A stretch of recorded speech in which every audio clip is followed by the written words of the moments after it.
கடவுளை நல்ல பின்னேற நேரமாக 6:30 ஆச்சு. தோட்டத்துக்கு வந்து தண்ணி ஊற்றிருக்கிறேன். கார்டன் எல்லாம் நாளுக்கு நாள் வளர்ந்து கொண்டே வருது. நான் கால் வைக்க இடம் இல்லாமல் இந்த மரங்கள் எல்லாம் வளர்ந்து பக்கத்து வேலியெல்லாம் படர்ந்து அந்த வருங்க பக்கத்து வேலியில் போய் அது கப்பு வச்சு படர்ந்துருக்குது. இஞ்சாறு வருங்க இது இந்த பக்கமாக போகுது, அடுத்த வீட்டுக்கு அங்காள் பக்கமும் போகுது. தாவரங்களை பார்க்க ஒரே ஹாப்பியாக தான் இருக்குது. ஒவ்வொரு நாளும் காயை பிடுங்கி கொண்டு அடுக்கி வைக்கிறது எனக்கு சமைக்கிறதுக்கு இராது. எனக்கு அவ்வளோ தேவைப்படாது. இப்போ இந்த கத்திரிக்காயை பிடுங்க போட்டேன். எனக்கு சும்மா பொறுமை இல்லை. வெள்ளிக்கிழமைக்கு கத்திரிக்காயை பொறிச்சு குழம்பு வைக்கலாம்ட்டு போட்டு நல்லா வெட்டுரு. கத்திரிக்காய் வெட்டாதான் கையால் பிடுங்கி பார்த்தேன் அது முள்ளு குத்துற மாதிரி குத்துது. கத்திரிக்காயோட நான் வளர்த்த கத்திரிக்காயோட எனக்கு எதிராக முள்ளாக குத்துது. இன்றைக்கு நான் ரொம்ப ரொம்ப சந்தோஷமாக இருக்கிறேன். ஏனென்றா எனக்கு எங்களோட அம்மா செத்த அப்புறம் நான் நல்லா சுகமாக இருக்கணும்னு கேட்குறாங்க. எனக்கு ஒருத்தரும் இல்லை, கூட பிறந்ததெல்லாம் எடுக்கிறதும் இல்லை, கதைக்கிறதும் இல்லை. அதுதான் உறவுண்டு நான் யோசிச்சு கொண்டு இருக்கிறேன். இப்படி தான் இதுதான் உறவு, இதுதான் வாழ்க்கைன்னு வச்சு கொண்டிருக்கிறேன். இல்லாட்ட உறவுகளும் அப்படி இல்லை. எனக்கு வாய்ச்ச உறவு அப்படியே இருக்குது. ஆனால் நான் ஒரு சின்ன இங்கே லண்டனுக்கு வந்த புதுசு ஒரு சின்ன பிள்ளைய வளர்த்துருக்கேன். அது சின்ன பிள்ளையிலேயே நல்ல அறிவான புள்ளை, நல்ல புள்ளி உண்டு. பெரியாக்கள்கிட்ட இருக்கிற அறிவோடு அந்த சின்ன குட்டிக்கும் அந்த வயதிலேயே நல்ல அறிவு இருக்குது. அதாவது அது நல்ல பாசமாக அதை வளர்த்து கொடுத்தது. அவங்களோட அம்மா அப்பா வேலையை போடுவாங்க. நான் இப்போ அந்த பிள்ளையோடு இருக்கிறது அதில் நல்ல சம்பளம் வந்து நல்ல மாதிரி தான் என்னையும் பார்த்தது. அப்போ இன்றைக்கு அந்த புள்ளி எனக்கு மெசேஜ் கொண்டு போட்டிருந்தது. A-level ரிசல்ட்ஸ் வந்துடுது. அந்த அவருக்கு எல்லாமே 2A+, 2Aயும் வந்திருக்கு அவருக்கு. அப்போ எனக்கு அதை பார்த்த உடனே ஒரு சந்தோஷம். இன்னும் மறக்காமல் அவன் எனக்கு மெசேஜ் பண்ணியிருக்கான். மற்றது அவன் பாஸ் பண்ணது அதோட சந்தோஷம் இல்லை, பாஸ் பண்ணியிருக்கான். எனக்கு சந்தோஷம்ன்ற தாங்க முடியல. ஆனால் அப்படின்னு அவனுக்கு சரியாண்டு நீ கட்டிக்காரன் நான் தெரியும் அப்படி இப்படி நானும் மெசேஜ் அனுப்பினேன். அவன் திருப்பி மெசேஜ் அனுப்பிப்பான், எனக்கு சந்தோஷம் இல்லை, எனக்கு காணாதுன்ட்டு. அப்போ நான் அதை கேட்டோன்னா கொஞ்சம் ரெண்டு வச்சு புறம் இருந்தாலும்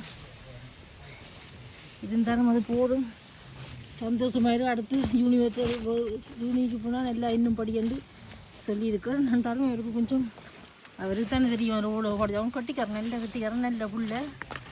அப்போ அவருக்கு அப்படி மெசேஜ் அனுப்பியிருக்கார். அவர் மெசேஜ் அனுப்பினா தான் எனக்கு பெரிய சந்தோஷம்.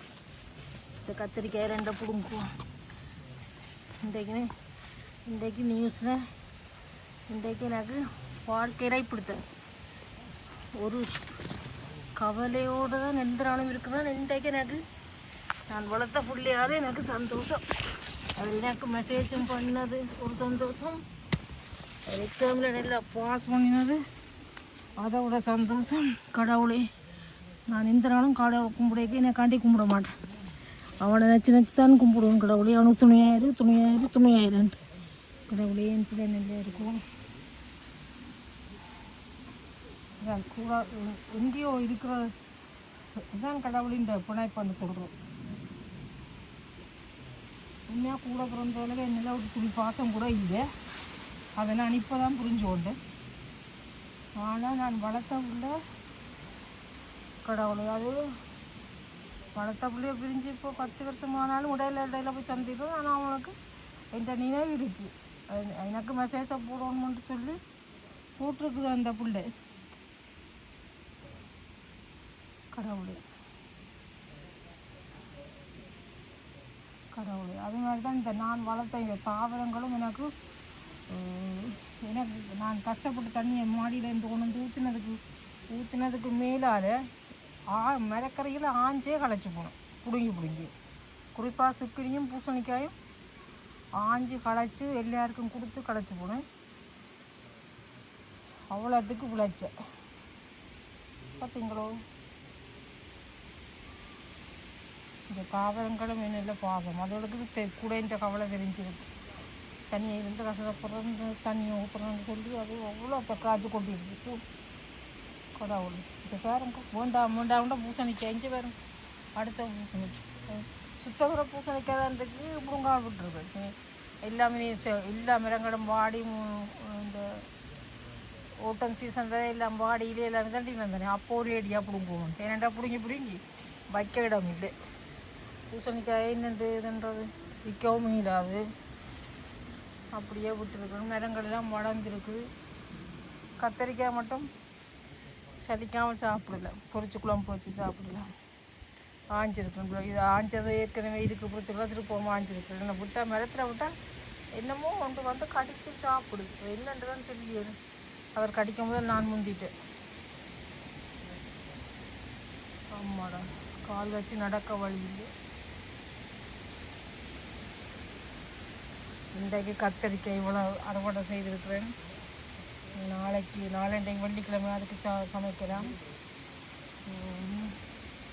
இங்கே பாருங்க தக்காளிக்காய் எல்லாம் சிவத்து கொண்டு வருகிறேன் இன்னும் வடிவாக சிவப்பில் பெரிய தக்காளி பழம் நான் இப்போ தான் யோசிக்கிறேன் இப்போ இந்த இன்ன தக்காளி பழத்தை வேண்டி அந்த அதுக்குள்ளே வந்துருக்கு வைக்கக்கூட எனக்கு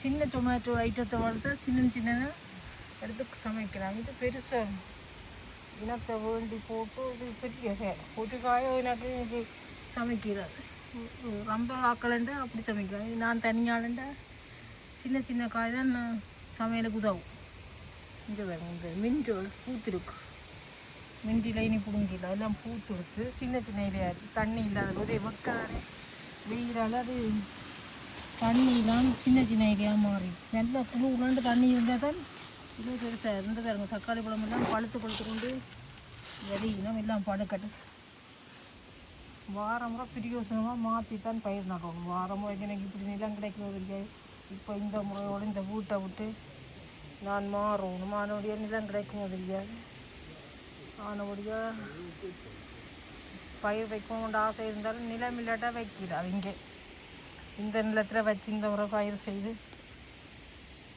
நிறைய காய்கறிகளை அறுவடை செய்துட்டு கடவுளே இங்கே பாருங்க கத்திரிக்காய் நீங்கள் இதெல்லாம் இவ்வளோ தான் சைஸ் இதுக்கு மிஞ்சி முத்தா மிஞ்சி இவ்வளோ அது என்ன இருக்கிற சைஸில் நான் பிடுங்க ஏன்னா என்னத்தை பிடுங்கி என்ன செய்கிறது விட்டாலும் முன்னும் செய்யலாம் தான் இருக்கு நாளைக்கு பிடுங்குவோம் நாளண்டை பிடுங்குவோம் என்னென்ன வேலை செய்ய போகிற இடத்துல கொண்டு கொடுப்போம் விட்டால் அப்புறம் எல்லாருக்கும் கொண்டு பிரித்து கொடுத்து இந்த மிதக்கறியெல்லாம் முடிக்கும் வச்சிருந்து என்ன தான் செய்கிறது இந்த சுக்குரி மேலே தான் எனக்கு 25-30 ஆஞ்சிட்டு கடவுள் நான் சாப்பிட ஒரு 4-5 இங்கே பாருங்க கூடைய பந்து போல நிற்கிது என்ன செய்யலான்ட்டு நான் தெரியல மேடம் பாருங்க மரங்கள் இங்கெல்லாம் வந்து நிற்கிறாங்க கடவுளை களைச்சி போனேன் இங்கே பாருங்க இந்த மரம் உங்களுக்கு ஏற்கனவே நான் வீடியோவில் காட்டினேன் அப்போ இந்த வீடியோ பார்த்தாக்களும் தெரிஞ்சு வருங்க அப்போ பார்த்ததுக்கும் இப்போ பார்க்குறதுக்கும் பாருங்க இவ்வளோத்துக்கு வந்திருக்கண்டுங்க நிஜம் நான் நடக்கிற பாதையை மூடி நிற்கினேன் எனக்கு நடக்க பாதை ஆனால் இப்படி சின்னனாவே இப்போ ஒரு 2-3 கிழமையாக நிற்கிது முத்துறவாட கடையில் முத்திரமண்டாலும் பரவாயில்லைங்க குப்பை வாடிக்கு மேலால் வளர்ந்து அடுத்த வீட்டு வேலியில் போய் நிற்கிறேன் இங்கே பாருங்க அடுத்த வீட்டை சூரியா வந்து நிற்கிது இங்கே பாருங்க பூசணிக்காய் இன்னும் கத்திரிக்காய் கொண்டு பார்ப்போம் இந்த மரத்தில் ஏன்னா வெள்ளை கத்திரிக்காய் விருப்பம் அது கொண்டு வச்சுன்னு ஆனால் அது இப்போ தான் பூத்தி நிற்கிது இன்னும் காய்க்குது வீடைக்கு காய்ச்சா தான் நெல் இந்த செப்டம்பர் முடிகிறதுக்கு காயெல்லாம் காய்ச்சிடுவோம் இல்லையாண்டா பிரயோசனம் இருக்காதுன்றது இந்த கத்திரிக்காயை முத்திடுத்து வரையும் மாயும் விட்டா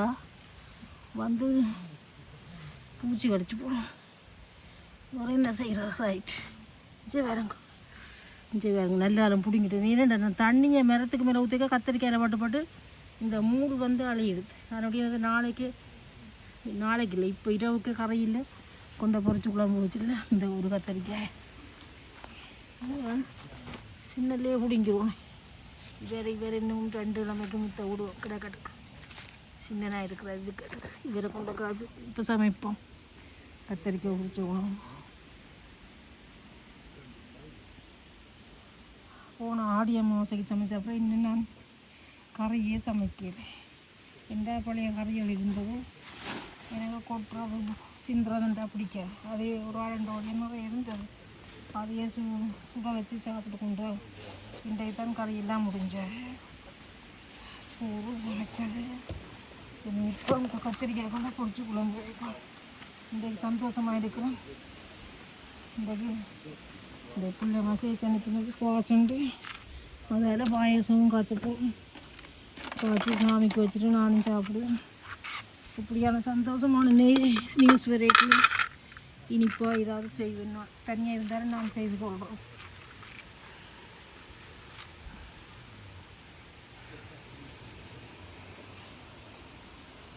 ஓகே, நான் இதோட முடிக்கிறேன். இந்த மரங்களை பாருங்க இப்படியெல்லாம் வளர்ந்து காடு பாருங்க, காடுங்க இவ்வளோ பாருங்க, பூசணி காடு முழுக்க எல்லா இடம் பூசணி பயிர் இப்படி நிற்கும். இங்கே பாருங்க, இங்கே பாருங்க, இங்கே பாருங்க. ஆமாம், பூசணியும் இங்கே பாருங்க. அந்த எல்லையில் இருந்து இந்த பாருங்க இடைவெளி விட்டு விட்டு மற்ற மரங்கள் வச்சுனால் பூசணி கிச்சன் சுக்கினி விதை போட்டது பூசணி விதை போடவே இல்லை. இந்த பூனை முறை சமைச்சு சாப்பிட்டது சமைச்சு போட இந்த விதைகளை கொண்டு வந்து கொட்டி விட்டது. அதெல்லாம் இப்படி தாறுமாறாக முளைச்சி வந்துடுது. கடவுள், இனி அடுத்த முறைக்கும் எல்லாம் முளைக்கும். தக்காளி முளைக்கும், மின்ட் முளைக்கும், மிளகாய் செடி முளைக்கும், எல்லாம் முளைக்கும். கத்தரி முளைக்கும், எல்லாம் தண்டை பாட்டுக்கு முளைக்கும். ஆனால் நான் இருக்க மாட்டேன். நான் வேறு வீடு போகணும். அதுதான் எனக்கு கொஞ்சம் கவலையாக இருக்குது. இப்படி கார்டன் செய்கிறதுக்கு எனக்கு வசதி இல்லாமல் போகும். ஏனென்றால் நான் இனி சின்ன ரூம் வீடு தான் எடுக்கப்போ. என்னால் காசு பெரிய ரூம் பெரிய வீடு எல்லாம் எடுத்து கட்டில அது நினச்சதான் கவலையாக இருக்குது. என்ன செய்கிறது? ஓகே, இன்றைய நாள் எனக்கு சந்தோஷமாக போச்சு.